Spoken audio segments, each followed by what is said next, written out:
I first started exercising, gosh, about 20 years ago now. I'm going to show you the same format that I've used that's very simple, that I've come back to many times throughout the years. Start off with a warm-up. You pick 2 exercises that you want to practice and get better at.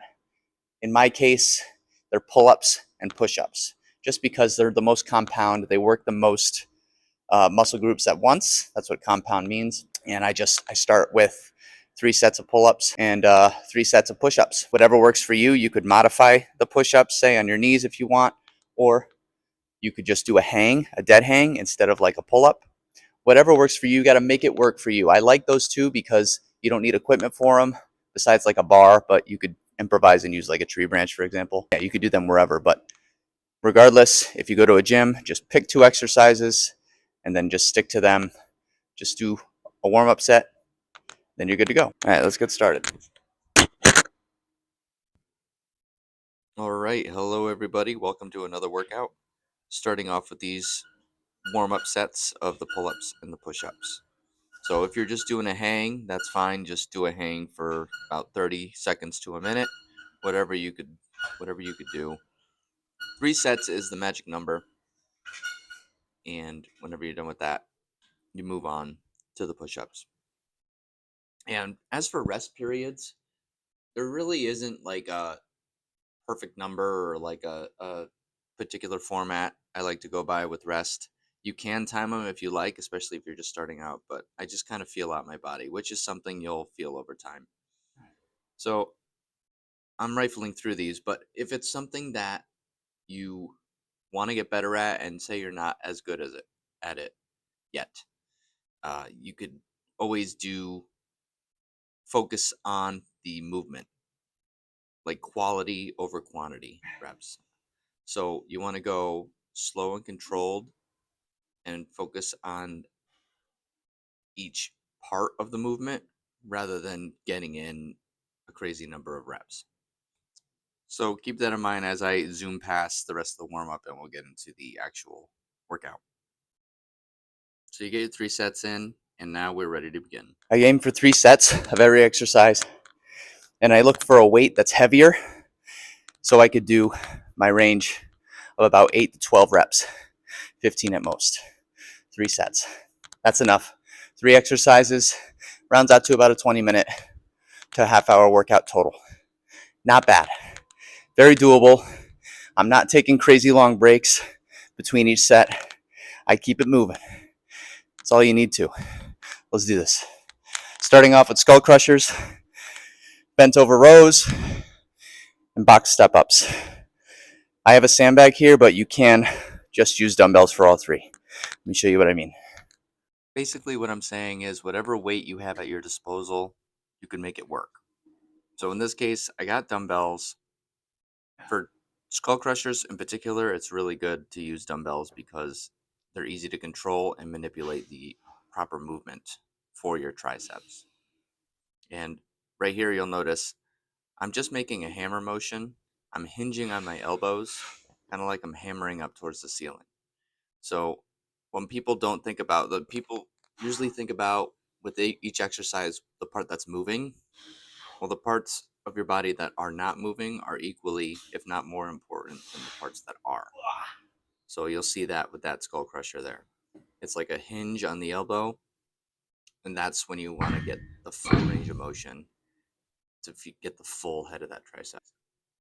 Next up is the bent over rows. You could also use this with the dumbbells as well, but with the sandbag, it's a little bit more effective because you have something called a closed chain, which it's one unit, as for the dumbbells that are individual separate units.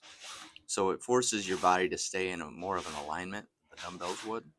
So this is why I would recommend like a sandbag, or barbells are kind of awkward for this, but they're also an option. And going off of what I said before, I'm going to take a brief rest here, but afterwards, you'll notice I don't use the sandbag on the step. As long as you have some sort of weight, you could use whatever type of weight you can. As long as it provides some sort of resistance, which will stimulate the muscle being broken down, which will stimulate your change. So you grab the weight, you go over to the step, and typically you want to leave one foot planted on the step. And you tap down and keep driving your knee. Notice how that one foot is stationary the entire time. And I have the weight, so I feel my quad fighting the resistance of the weight in my hands. You'll also feel the biceps too by holding a weight, such as exactly I am right now. There's many ways you could do it, but this is my leg exercise.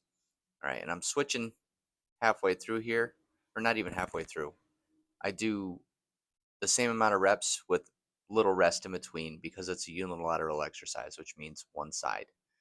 So, therefore, you don't really need much of a rest period since you're doing the other side right after. Yeah, the format I normally aim for with these workouts is I do 3 exercises and I go for as much full body as I can out of those 3. So, I have the triceps, which is like a push. I have the row, which is like your pull, and I have the step ups, which mainly work your quads, but that's my leg, my lower body I'm going to use exercise. a So I try weight to now incorporate a because push, a my pull, form was breaking and down a a little lower bit with the body dumbbells. for the So for the most part. form is first. There's I'm going sometimes to when change I it up. switch it up and do like an ab or a core in there instead of the push or the pull. But the idea is I want to get as many muscles worked in as short of amount of time as possible. And that's what compound movements are all about. Hence my warm up, going back to my warm up with the push ups and pull ups.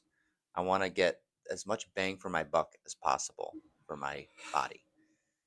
And I have nothing against splits. It's just I've experimented with splits like an upper body day, a lower body day. And if you do the math, it's simple math.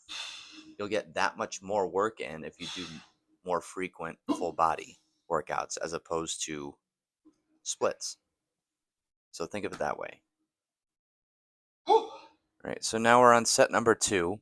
I just did my set number 2 skull crushers, but I did it with the not bar, not barbell, weight plate instead of the Let's go. dumbbells that round. Switches it up a little bit, makes it more of Keep it what up. I mentioned before, that closed movement rather than open. So now we're going back into round 2 of the low rows using the sandbag. I notice it's more of a pull through my hips as opposed to just a pull straight up. So I'm trying to like basically pull it through my body, through my waistline. But the most important part of that movement is keeping your back flat, keeping your back straight because it's so easy to gradually start rounding your back, and that's what's going to be counterintuitive. That's what's going to hinder you more than help you. That's how people get hurt. So you want to really focus on your back being straight there and pulling the weight through your body and keeping your body as still as possible with an exception of your arms. Going back to what I said before about what's important about what's moving and what's not moving. So now I'm going back to the step ups. Same idea here, only I'm holding the plate in a slightly different position. Totally personal preference. I really want to just work my legs here first and foremost. So I'm getting a secondary benefit from grip and arms as well here. But you really want to make sure you get those lower body exercises in. So I'm jumping right into the other side and I'm keeping my foot as flat as I possibly can and I'm driving my knee up as high as I can as well while keeping my core braced. So that's the other thing is you want to fight that anti-rotation. Your body's naturally going to want to turn or twist in the direction that it's going to want to go. But part of muscle building or resistance training, strength training, whatever you One more want to set of call it, each. is Whew. the isometric part of it too. Isometric basically means your muscles working without movement. So your body in that instance wants to try to fight that anti-rotation. And to do that, you're using your abdomen muscles, your obliques, all the muscles in your core, so your body could work together. And there's also some balance in there. Obviously, you're on one leg. So there's multiple benefits to just doing these exercises. And if you're wondering, I'm writing down every exercise I do and logging it. If you don't track already, if you don't log your workouts, you're making a huge mistake. This is how you decide and you see how well you're doing over time. Otherwise, you just have nothing to go off of. You don't know if you're making any progress. It helps you track your gains, essentially. And it'll help in turn with every other fitness goal you have. I especially recommend weight training to people trying to lose weight because it really fires up their metabolism and it helps them maintain muscle a heck of a lot more than cardio does. But that's I could make a whole nother video on that topic alone. So we're going to finish off the last set here, set number 3. And I try to stay consistent, but I want the rep range to be somewhere in between 8 to 15 reps. Go heavier rather than lighter. I think the heavier you go, the more effective it's going to be, especially if you want to make rapid muscle gain. So what I could have done, I could have gone a little heavier, but the equipment in this gym is a little limited. But you could be creative and you can make it work. So I just used the same weight plate once again. Put it to the side for the step ups later on. And if you, I mean, this is really it, guys. I mean, all I'm doing is the same thing times 3. It's not hard to do. Obviously, you want to challenge yourself, with the exercises themselves, but it's not hard to show up.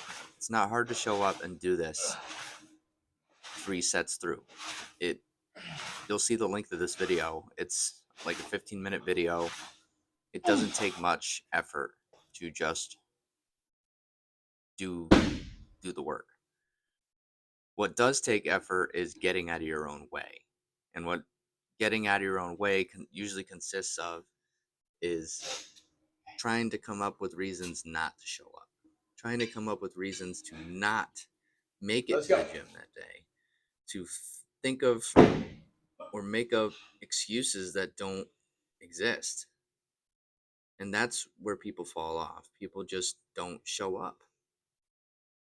You only fail if you quit. And if you quit showing up, you're going to fail. So keep that in mind today, the next time you have that thought that so many others have, that it could be anything like, well, today's not a good day because of this, or this came up, I better just cut my workout first thing. So you don't want to be that person. Prioritize your health. Invest the time needed for your health. And in this case, it's like less than 5% of your whole day. That's really not a lot to ask.